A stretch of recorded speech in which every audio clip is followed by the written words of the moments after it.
Assalamualaikum warahmatullahi wabarakatuh. Alhamdulillahil syafi' wassalatu wassalamu ala sayyidina Muhammadin dzil qadril wasi' wa ala alihi wa sahbihi wa man tabi'ahum ila yaumil hukmi lil jami' amma ba'd. Diriwayatkan daripada Sayyidina Abdullah bin Amr radhiyallahu an qala Rasulullah sallallahu alaihi wasallam as-siyam wal Qur'an yashfa'ani lil 'abdi yaumal qiyamah yaqulu as-siyam ay rabbi mana'tuhu at-ta'ama wash-shahawat bin nahar fashaffi'ni fihi ويقول القرآن منعته النوم بالليل فشفعني فيه قال فيشفعان رواه Ahmad.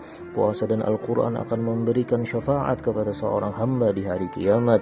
Puasa berkata, ya Allah Tuhanku, aku mencegahnya akan makan dan syahwatnya di siang hari, maka terimalah syafaatku padanya. Lalu Al-Quran juga berkata, aku mencegah akan tidurnya di malam hari, maka terimalah syafaatku padanya. Maka Allah membolehkan bagi keduanya memberikan syafaat. Saudara-saudaraku yang diberkahi oleh Allah Subhanahu wa taala di dunia wal akhirah, amal-amal soleh itu akan memberikan manfaat di dunia dan akhirat dengan izin Allah Subhanahu wa taala yang maha kuat.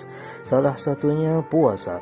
Maka janganlah kita kotori puasa kita dengan dosa, akan tetapi hiasilah dengan takwa. Apabila puasa kita karena Allah Subhanahu wa taala semata, maka manfaat puasa bagi diri kita, perilaku kita, dan keselamatan kita akan sempurna, dan di akhirat kelak berhadiahkan syurga. Begitu pula Al-Quran, barang siapa yang belajar membacanya lalu belajar makna isi kandungan Al-Quran, lalu dia amalkan sebagai pedoman hidup, maka karunia-karunia besar, kemuliaan dan arti keindahan hidup akan tersedia lengkap dan cukup. Mudah-mudahan ada manfaatnya. Wassalamualaikum warahmatullahi wabarakatuh. Alhamdulillahirabbil alamin.